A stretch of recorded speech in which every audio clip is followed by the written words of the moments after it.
തുടരും സിനിമയ്ക്കെതിരെ ഗുരുതര ആരോപണവുമായി സംവിധായകൻ സനൽകുമാർ ശശിധരൻ.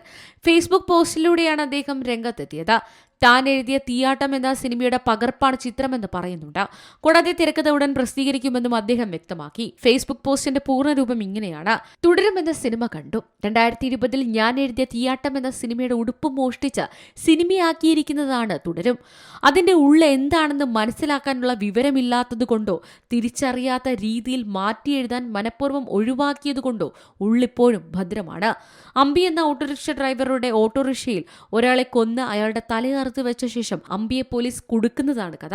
കൊന്നാൽ പാപം തിന്നാൽ തീരും എന്ന തന്റെ തിരക്കഥയിലെ ഒരു ആവശ്യ ഡയലോഗ് ഒരാവശ്യവും ഇല്ലാഞ്ഞിട്ടും ഇതിൽ പറയുന്നുണ്ട്. തെളിവുകൾ ഒന്നും ബാക്കി വെക്കാതെ മോഷ്ടിക്കാൻ വിദഗ്ധരായ കള്ളന്മാർ പോലും ചില കൗതുകങ്ങൾ കൊണ്ട് സ്വയം മറന്നുപോകും. അതുപോലെ ഒന്നാണ് ആ ഡയലോഗിന്റെ ഉപയോഗമെന്ന് തോന്നി.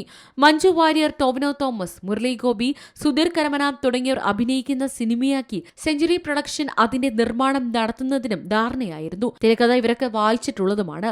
5 വർഷങ്ങൾ വലിയൊരു കാലയളവായതുകൊണ്ട് അവരത് മറന്നുപോയേക്കാൻ സാധ്യതയുണ്ട്. എന്റെ തിരക്കഥ ഉടൻ ഇവിടെ പ്രസിദ്ധീകരിക്കുന്നതാണ്. Entertainment desk, Zee Malayalam news. ഏറ്റവും പുതിയ വാർത്തകളും വിശേഷങ്ങളും വിരൽ തുമ്പിലറിയാൻ സീ മലയാളം ന്യൂസ് എല്ലാ ഡിജിറ്റൽ പ്ലാറ്റ്ഫോമുകളിലും ലഭ്യം.